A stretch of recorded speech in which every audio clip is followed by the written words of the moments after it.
Buenas tardes. Hoy vamos a proceder con la clase número 5, que es la clase de esta semana. Y seguimos, para los que no lo saben, seguimos con el estudio del libro Metafísicas 4 en 1 de Connie Méndez. Entonces, el capítulo de hoy se llama Significado Metafísico de los 10 mandamientos de Moisés. Esto es muy interesante, les recomiendo que se mantengan al tanto. Vamos a leer un poquito y a comentar también en lo que es posible. Parece ser que aún no se ha podido comprobar si Moisés era lo que dice la Biblia, o si era realmente el hijo de una princesa egipcia hermana de Ramsés II. Su nombre significa extraído de las aguas, en el simbolismo bíblico.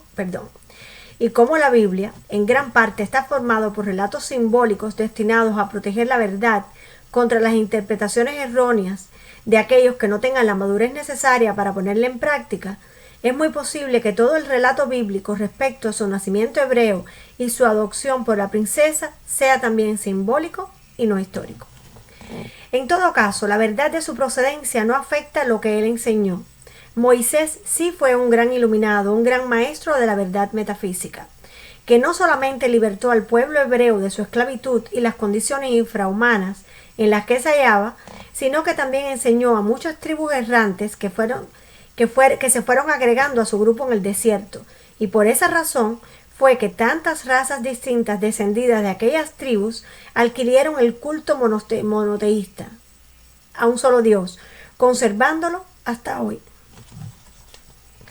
Tal abigarramiento de gentes, algunos totalmente primitivos que no sabían respetar lo ajeno, que mataban a otro porque les molestaba, que dejaban perecer de mengua a los ancianos porque representaban cada uno una boca más, para quienes una mujer no era sino una hembra perteneciente a todos, y otros no tan primitivos como los judíos, que habían sido esclavos de los egipcios, pero que no habían conocido otra cosa que el trabajo de sol a sol, sin tregua ni descanso, en la convivencia con los idólatras, habían adoptado estas creencias y olvidado el culto de sus antepasados. Obligó a Moisés a formular un código de leyes simple, escueto, al nivel mental de todos, expresadas en lenguaje casi infantil, pero con castigos durísimos por cada infracción y basadas en las amenazas del terror, ya que esta es la única forma de domar a la bestia salvaje. Esto es súper importantísimo. Recuerden que ahora estamos analizando los 10 mandamientos de Moisés. No estamos analizando los otros 10 mandamientos de los que hablaba Jesús. Estamos hablando de los 10 mandamientos de Moisés. Y entonces lo que está hablando aquí es la necesidad imperiosa que había en ese momento de organizar lo que existía. Estaba Moisés en el desierto. A él se le unieron una serie de tribus. Algunos eran súper primitivos, otros no tanto, pero había mucho desorden en la manera de orientar su orientación espiritual, y valga la redundancia. Ellos estaban desordenados, estaban atrasados, algunos, otros no tanto. Entonces había que buscar un esquema, y entonces para esto es que aparece la necesidad, le aparece la necesidad y la como le decimos, la asignación que tuvo Moisés en ese momento de proceder a los 10 mandamientos. Moisés había sido educado en el templo de Heliópolis, que era, como quien dice, una universidad. Allí se enseñaba lo que llamaban geometría en aquel entonces, que incluía no solamente las matemáticas, sino la metafísica, la astrología y la numerología, significado de los números, y un simbolismo triple que usaban los de aquellos tiempos para dejar registrada su sabiduría, al servicio de las generaciones futuras a medida que evolucionaran. El primer aspecto de esta simbología era sencillo, se refiere a la vida y mundo de los humanos. El segundo aspecto es metafísico, trata de la misma condición pero en el plano mental. El tercero es jeroglífico, pero trata en el plano espiritual, y este último aspecto es tan profundo que dice no ser inteligible sino para los espíritus puros. Y aquí está nuestra primera exposición del principio de correspondencia, que dice: como es arriba es abajo, como es abajo es arriba. Abajo significa en el plano material, en las condiciones humanas, en lo visible. Arriba se refiere a lo invisible, a lo mental y por supuesto a lo abstracto, a lo espiritual. Lo que dice el principio de correspondencia es que las leyes que actúan en todos los planos y que las condiciones en un plano se repiten en el plano superior, como también en el plano inferior. Esto lo irás viendo claro de aquí en adelante. Así elaboró Moisés sus 10 mandamientos. Como se llama este código de leyes en idioma hebreo, que se llama Sefer Bereshit o Bereshit, para que la humanidad, a medida que fuera evolucionando y despertando, se fuera iniciando en la enseñanza superior. Y la siguiente interpretación no es invento de ningún hombre, fue dejada en claves conocidas por los muy adelantados, pero mantenidas ocultas a través de estos milenios. Como verás luego, ya la humanidad aprendió la primera lección, o sea, aprendió a obedecer la ley en su primer aspecto. La mayoría es adulta, mental y moralmente. Hay un gran sector de la humanidad que ya está protestando en su interior por las contradicciones que hay entre el dogma y el sentido común. Acuérdense que dogma es algo que seguimos sin analizar. El sentido común es cuando nosotros le analizamos a eso, le ponemos un proceso mental y analizamos qué sentido común tiene, qué sentido. Sentido común, el más común de los sentidos, por algo es. Y esta es la señal que indica el momento de dar el paso hacia adelante. La mayoría, pues, comienza a razonar en una escala alta. En síntesis, los 10 mandamientos dicen: 1. No hay sino un Dios. 2. No fabricarás imágenes, no la adorarás, ni le rendirás culto. 3. No tomarás en vano el nombre del Señor tu Dios. 4. Acuérdate de santificar el día séptimo. 5. Honra a tu padre y a tu madre. 6. No matarás. 7. No cometerás adulterio. 8. No hurtarás. 9. No levantarás falsos testimonios. 10. No codiciarás. Este grupo de leyes se divide en 2 grupos. 8 mandamientos aparentan ser prohibiciones y comienzan con la palabra no. Vamos a prestar atención a esto, que es muy importante. Estos son los números 1, 2, 3, 6, 7, 8, 9 y 10. Los números 4 y 5 son recomendaciones. 4, acuérdate de santificar el día séptimo. Y 5, honra a tu padre y a tu madre. Estos son recomendaciones. Todo lo demás, aparentemente, quiere decir que son prohibiciones. No se puede hacer esto. A primera vista, el ser humano que aún no ha aprendido a razonar en el plano mental, espiritual, los entiende como prohibiciones o normas de conducta. Y esto era necesario para que la gran mayoría de la humanidad recibiera la noticia y luego se acostumbrara a no matar, no robar, no mentir, no codiciar, no pensar en el prójimo y la idea de un solo Dios. Como Connie mismo explica ahí, una generación tan falta de evolución, donde si algo me haces, ojo por ojo y diente por diente, ¿no? Algo me haces, algo te hago, si me matas, te mato.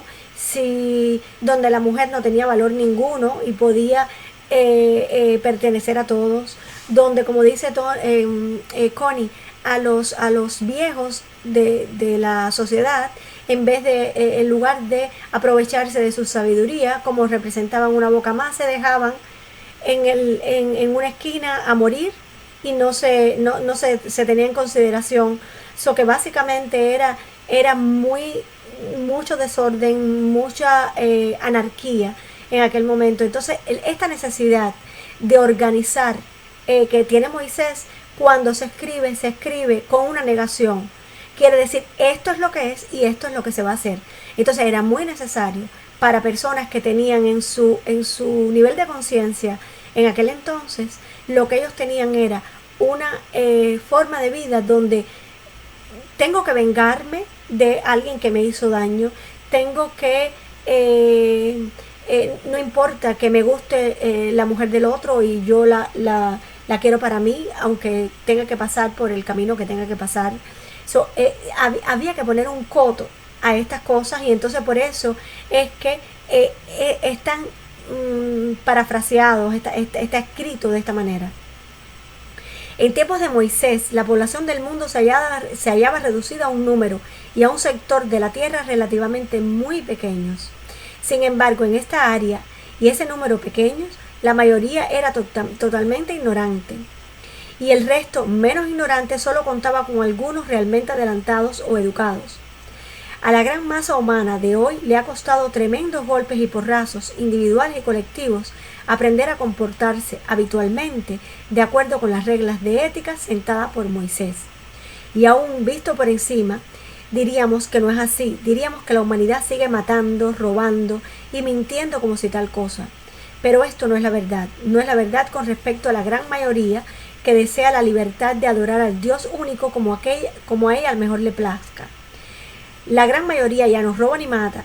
La gran mayoría ama y cuida a sus ancianos y finalmente la tierra entera conoce y cumple la recomendación de descansar un día por semana, el domingo. Claro está. Es obvio que aunque nos parezca que este mundo, y hay muchas personas digan, es que el mundo de hoy es peor que el mundo de antes, no es verdad, la humanidad evoluciona por día.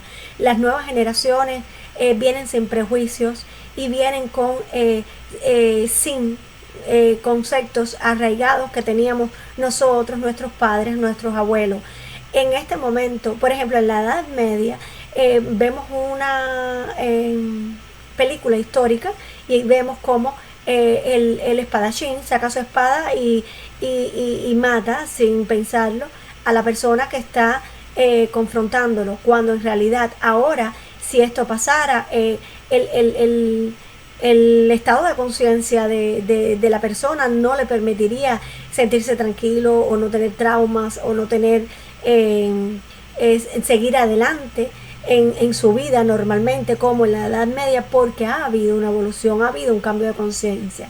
Que todavía queden personas rezagadas, sí, es verdad, pero esta es una generación mejor y tenemos que tener fe y confianza en los nuevos, en los niños que nacen, en que hay muchas más personas buenas que malas, muchas más personas, hay personas que hacen acciones, que cometen acciones malas, pero aún hasta estos malos no abandonan a sus padres o no son malos con sus hijos. So que la generación nueva siempre es mejor y es más avanzada que las generaciones antiguas. Es la minoría la que rompe las leyes terrenas. Es una minoría muy reducida la que vive en las cárceles. Es la minoría la que desconoce a Dios. Y finalmente, si aún existen humanos que ignoran, hay una cosa llamada la ley para castigar al que se comporte mal. Eso son la gran excepción que comprueba el adelanto de la mayoría. Ha llegado pues el momento merecido ya por la gran mayoría humana de dar el próximo paso adelante, o sea, recibir y comprender el segundo aspecto de la trilogía simbólica ya mencionada, el que trata del plano mental. Porque el tercer aspecto, el jeroglífico, no lo comprendemos hasta que seamos limpios de todo error, cuando se nos pueda catalogar de espíritus puros, una vez que hayamos aprendido a amarnos los unos a los otros, y vamos al grano. Los 3 primeros mandamientos exponen el principio del mentalismo, ya tratado anteriormente, de manera que no lo vamos a desentrañar sino al final, después de exponer lo que encierran los mandamientos números 6, 8, 9 y 10. No matarás, no hurtarás, no levantarás falsos testimonios, no codiciarás, respectivamente. Para principiar a poner en claro el vocablo no tiene la misma intención de aquellos afiches que nos colocan en puntos determinados de la ciudad que dice no tirar basura, no pisar el césped. Estos son actos que la ciudadanía no puede cometer, pero que no debe, y así se le ordena la autoridad. El no de los mandamientos significa no puedes, por más que lo intentes, que es inútil y absurdo que sigas creyendo que lo puedes hacer, porque no lo lograrás. Mi maestro, el maestro de Connie, decía que el no del Pentateuco equivale en el idioma de hoy a que alguien dijera no atravesarás a nado el océano Atlántico. ¿Por qué?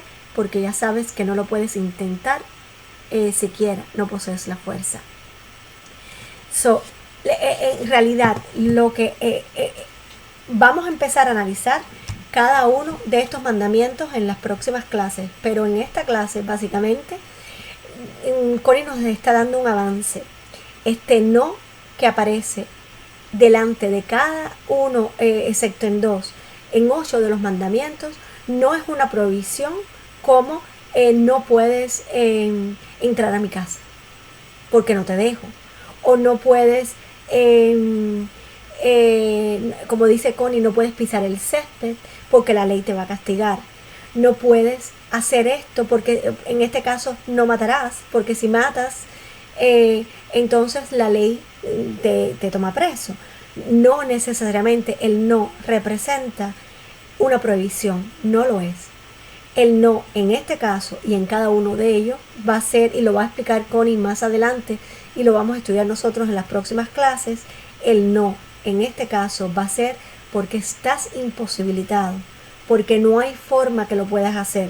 Pero para esto, porque estamos empezando en el estudio de la metafísica, para esto tenemos que estudiar y tenemos que escuchar y tenemos que tratar de practicar y procesar toda la información recibida, porque esta información nos va a llevar a un punto donde nosotros entenderemos por qué cosa va más allá de la física, qué cosa va más allá de lo que nosotros vemos, lo que nosotros tenemos y de nuestro propio sistema de creencias. Entonces, sin más, vamos a dejar esta clase de hoy, pequeñita así, hasta la próxima semana, que vamos a empezar con el capítulo No matarás y vamos a tratar de entender por qué es importante saber esto. ¿Por qué no puedes matar ni aunque lo propongas? Muchas gracias y si quieren y si les parece, nos vemos la próxima semana. Gracias.